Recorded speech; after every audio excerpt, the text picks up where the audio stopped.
Retour des vraies voix avec évidemment un trio de choc. Aujourd'hui un trio de Noël, on va dire ça comme ça. Voilà. Nous sommes avec le fondateur du RAID quand même, hein, c'est la classe, n'est-ce pas Bruno Pomar? Oui.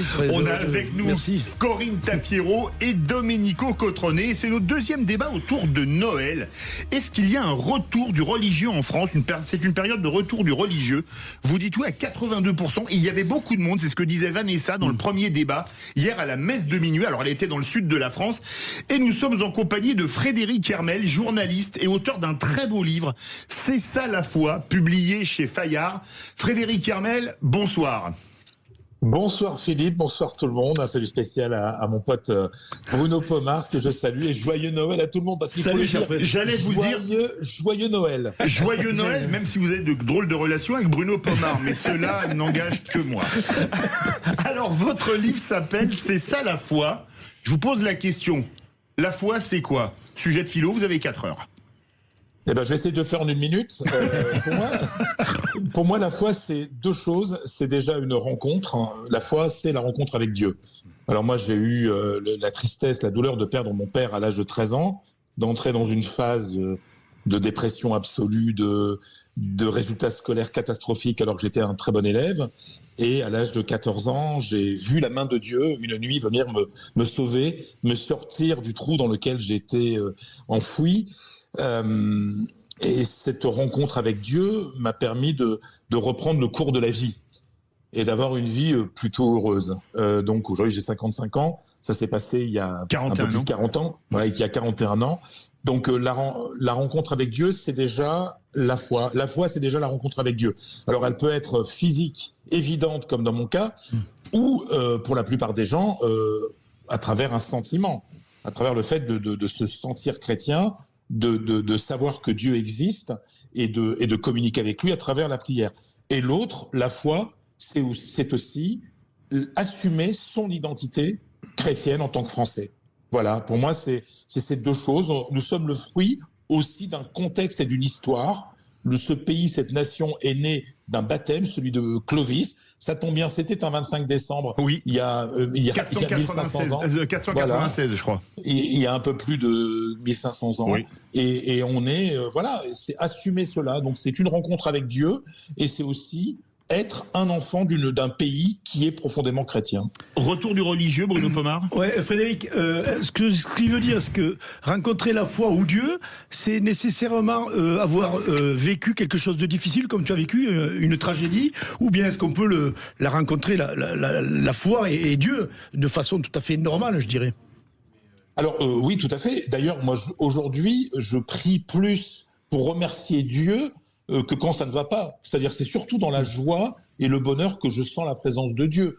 Donc oui, et heureusement, des gens très heureux qui n'ont pas connu de grands drames. Ouais. Bon, après, j'en connais pas beaucoup. Hein. Je pense qu'on a tous eu des drames et des blessures dans la vie. Hein. On a tous nos valises, comme on dit. Voilà. Donc je pense que oui, et c'est difficile de critiquer quelqu'un, par exemple, qui a une foi, on va dire, légère, ou une autre personne qui a une foi très lourde ou très forte.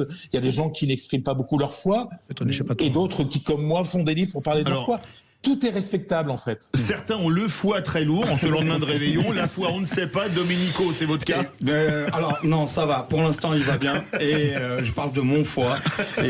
Mais après, pour répondre à ce que disait Fred, c'est vrai que pour moi, je le vois plus comme surtout un refuge identitaire. Avant même, puisque je vais prendre l'exemple qu'il a donné, moi j'ai perdu mon papa il y a 1 an et demi, ça ne m'a pas plongé plus que ça dans la foi. Par contre, pour moi aujourd'hui c'est réellement un refuge identitaire pour affirmer le fait que je sois français, le fait que mon pays est de tradition et d'origine chrétienne, et pour moi c'est surtout ça en fait qui plonge de plus en plus de Français, je pense, à se replier sur la foi. C'est un repli identitaire, la foi, Frédéric Hermel? Alors, je n'aime pas trop le mot repli, mais c'est votre avis, je pense. Refuge. Alors voilà, oui, c'est un refuge identitaire. En fait, c'est simplement, vous savez, on est dans un moment, dans un monde totalement globalisé où tout le monde regarde les mêmes séries Netflix, achète les mêmes bricoles faites dans des usines en Chine, et on a par moment besoin de se raccrocher à quelque chose d'authentique. Et c'est vrai que quand on est français et qu'on est catholique, on se dit oui, c'est quand même bien de se rattacher à cette histoire. Moi, je sais toujours cet exemple de l'incendie de Notre-Dame. Oui. Ça a été une preuve incroyable de l'attachement de la France et des Français, même les gens d'autres religions, même les gens non pratiquants, à la culture chrétienne de la France. Parce qu'il n'y a pas plus belle image, plus belle représentation de la culture chrétienne de la France que la cathédrale Notre-Dame et tout le mouvement de générosité, d'abord d'émotion, de générosité, puis de soutien, et après de joie et de fierté quand elle a été réinaugurée après les travaux 5 ans après. Donc, en fait, oui, on a besoin d'avoir des repères. Et moi, ce que j'aime dans ma religion, en tout cas dans celle que je pratique, qui s'appelle la religion catholique, apostolique et romaine, c'est qu'il y a beaucoup de rites. Et je pense que les rites sont essentiels parce que les rites sont structurants, les rites sont des repères et les rites, quelque part, sont des guides. Quand on est un petit peu perdu, eh ben, on va aller à la messe de minuit, comme beaucoup de gens hier, peut-être la seule fois de l'année, avec Pâques. Et hier soir, plein de gens se sont dit, c'est quand même bien d'être français et d'avoir cette histoire-là, cette histoire chrétienne. Corinne Tapiron. Ben moi, je trouve que dans ce que vous dites, ça me parle énormément. D'abord, parce qu'on sent beaucoup de gens qui sont en recherche, non pas d'identité, mais de repères. Et pour certains, la religion, quelle qu'elle soit, est un repère et quelque chose qui leur permet de se stabiliser et de s'équilibrer. Moi, je constate, puisque je ne suis pas de la même religion que vous, l'importance de la pratique et des rites, comme vous l'avez dit, surtout dans la transmission.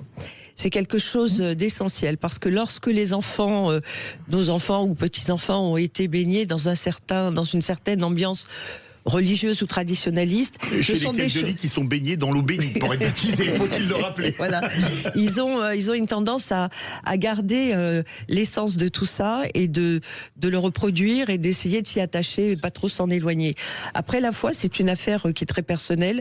Il y a des gens qui sont très pratiquants, enfin qui sont pratiquants traditionnalistes. Je ne sais pas quelle est la part de foi ou la part d'habitude, mais il n'en demeure pas moins qu'il y a une vraie recherche un vrai besoin de se ressourcer. Et puis il faut savoir aussi que les religions, quand elles sont pas pratiquées avec un intégrisme démesuré, permettent de se retrouver, parce que et permettent de recréer ce qu'on appelle les cellules familiales, qui est quand même le premier lieu des solidarités avant toutes les politiques publiques. Frédéric Hermelcourt, parce qu'on part au 0826 300 300. Oui, alors ce livre aussi, ça vous intéressait, Corinne, parce que c'est aussi une déclaration d'amour à nos frères aînés dans la foi.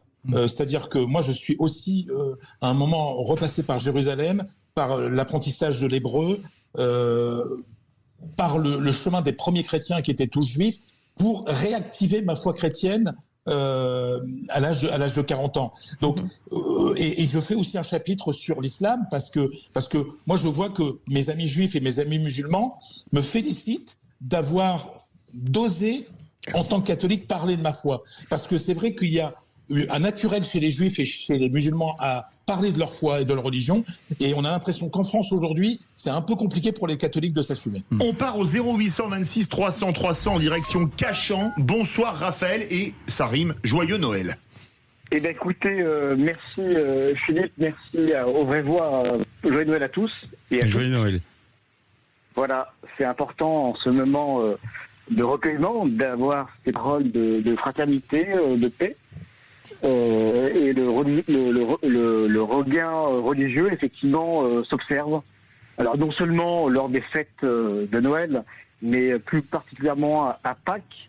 Et on peut aussi avoir, effectivement, en mémoire ou en souvenir, les baptêmes de personnes qui ne sont pas forcément jeunes, se convertir donc au christianisme, au catholicisme particulièrement lorsqu'ils sont dans l'adulte. Donc oui, il y a un regain religieux qui aujourd'hui s'explique par sans doute une aspiration à aller à la rencontre de Dieu. Voilà. Donc oui, je souscris à ce que disait votre invité tout à l'heure. Frédéric Hermel. Il y a Monsieur Hermel, il y a effectivement un regain de spiritualité. Et c'est pas forcément un repli identitaire. Je pense que c'est on est sur une conception de la société de consommation qui finalement n'apporte pas tout. Et l'aspiration vers Dieu peut-être augure d'autres horizons.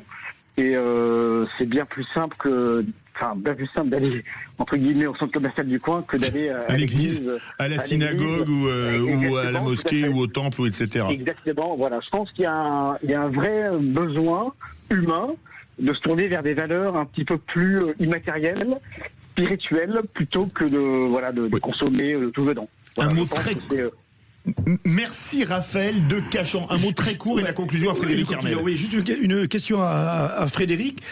Ta réaction, toi qui écoutes évidemment les médias compte tenu de ton métier de journaliste, ta réaction par rapport au fait que certains ont voulu masquer Noël à tout prix? Et réaction également à ce que disait Raphaël, Frédéric Hermel, en 1 minute, des TTC. Alors, pour répondre à Raphaël, oui, il y a un besoin de spiritualité. Ça, c'est clair. Le XXe siècle a été très matérialiste. Le XXIe siècle, contrairement à ce qu'on croit, va être très spirituel et l'est de plus en plus.